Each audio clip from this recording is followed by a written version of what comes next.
আসসালামু আলাইকুম রহমতুল্লাহ। প্রিয় দর্শক, আজ আমরা আলোচনা করব কুকুর পোষা কি জায়েজ, কুরআনে কুকুরের সম্পর্কে কি বলা আছে, আর কুকুর কোলে নেওয়া কি জায়েজ, কুকুরের বিষয়ে হাদিস, কুকুর ক্রয় বিক্রয় কি জায়েজ, কুকুর দিয়ে শিকার করা এবং কুকুর হত্যা করা জায়েজ কিনা, এসব বিষয় সহ আরো বিস্তারিত আলোচনা করব। তাহলে চলুন মূল আলোচনা শুরু করি।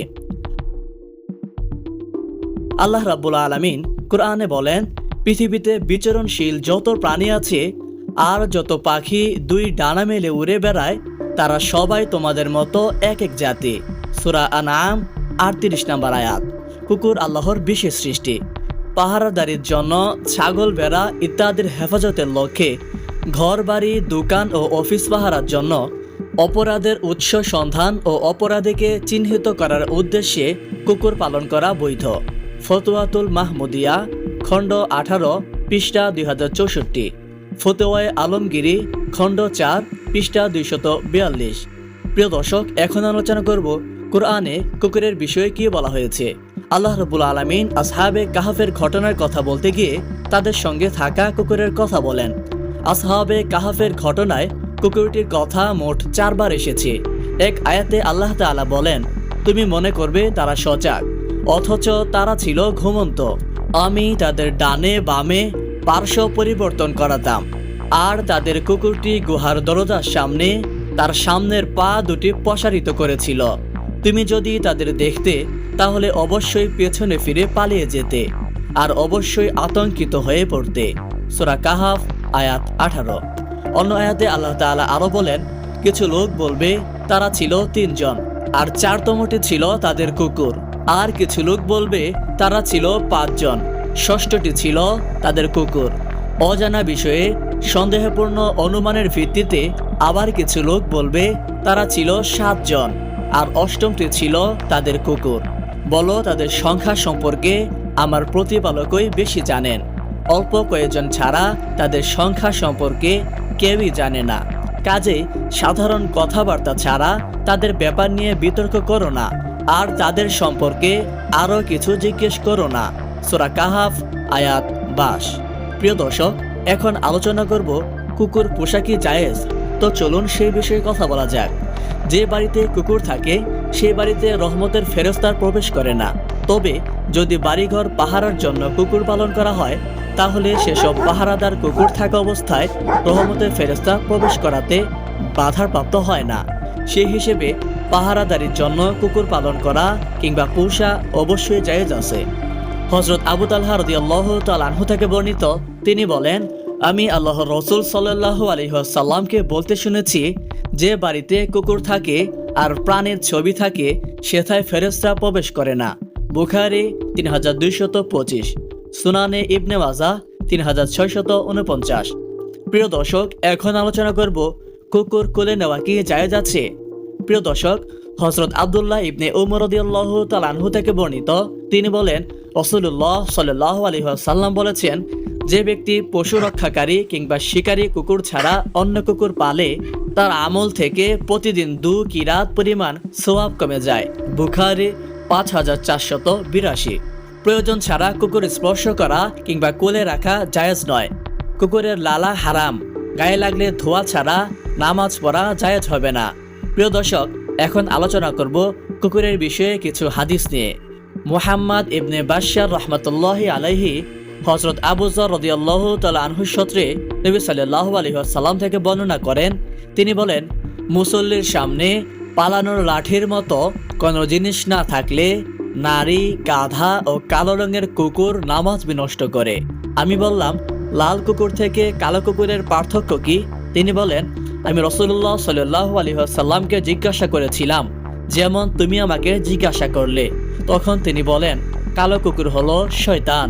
ইবনে মাজাহ ৯৫২। প্রিয় দর্শক, এখন আলোচনা করব কুকুর দিয়ে শিকার করার বিষয়ে। হযরত আদি ইবনে হাতিম রাদিয়াল্লাহু তাআলা আনহু থেকে বর্ণিত, তিনি বলেন, আমি রাসূলুল্লাহ সাল্লাল্লাহু আলাইহি ওয়াসাল্লামকে তীরের শিকার সম্পর্কে জিজ্ঞাসা করলাম। তিনি বললেন, যদি তীরের ধারালো অংশ দ্বারা আঘাত করে থাকো তাহলে খাও, আর যদি ফলকের আঘাত লেগে থাকে আর শিকারটি মারা যায় তাহলে খেও না, কেননা সেটি ওয়াকিস বা থেতলিয়ে মরার অন্তর্ভুক্ত। আমি বললাম, আমি তো শিকারের জন্য কুকুর ছেড়ে দেই। তিনি উত্তর দিলেন, যদি তোমার কুকুরকে তুমি বিসমিল্লাহ পরে ছেড়ে থাকো তাহলে খাও। আমি আবার বললাম, যদি কুকুর কিছুটা খেয়ে ফেলে? তিনি বললেন, তাহলে খেও না, কেননা সে তা তোমার জন্য ধরে রাখেনি, বরং সে ধরেছে নিজের জন্যই।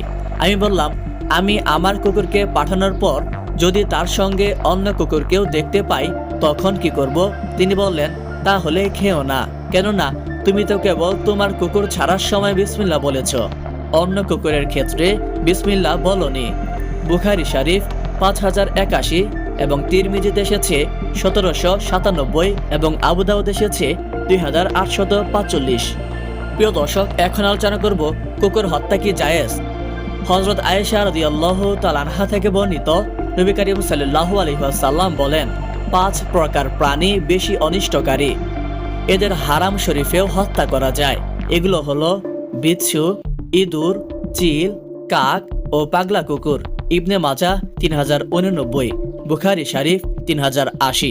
এই হাদিসের মাধ্যমে বোঝা যায়, কুকুর যদি মানুষের ক্ষতি করে সম্পদ ও জানের জন্য ভীতিকর হয় তাহলে হত্যা করা জায়েজ, অন্যায়ভাবে হত্যা করা জায়েজ নেই। প্রিয় দর্শক, এখন আলোচনা করব কুকুরকে পানি পান করিয়ে জান্নাতি হওয়ার ঘটনা।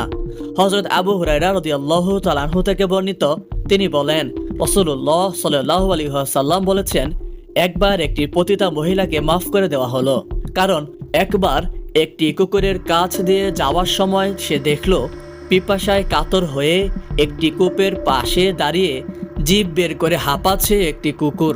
পিপাসায় সে মরার উপক্রম।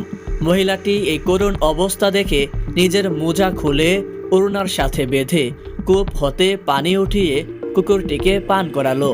এ কাজের জন্য তাকে মাফ করে দেওয়া হলো। এ কথা শুনে সাহাবীগণ আরজ করলেন, পশু পাখির সাথে ভালো ব্যবহার করার মধ্যেও কি আমাদের জন্য সওয়াব আছে? রাসূলুল্লাহ সাল্লাল্লাহু আলাইহি ওয়াসাল্লাম বললেন, হ্যাঁ, প্রত্যেকটা প্রাণীর সাথে ভালো ব্যবহার করার মধ্যেও সওয়াব রয়েছে। বুখারী শরীফ 3321, মুসলিম শরীফ 2245, আহমদ 1621, শারহুস সুন্নাহ 1666, আল জামি আস সাগীর 4163। প্রিয় দর্শক, এখন আলোচনা করব আজানের সময় কুকুর ঘেউ ঘেউ করে কেন। আজান শুরু হলে শয়তান পালাতে থাকে।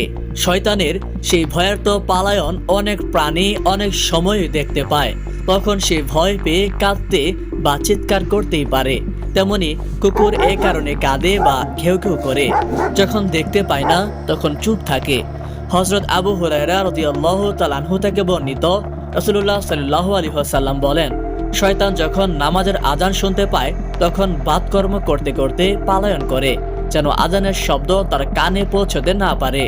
মুয়াজ্জিন যখন আজান শেষ করে তখন সে ফিরে এসে নামাজের মনে সংশয় সন্দেহ সৃষ্টি করতে থাকে।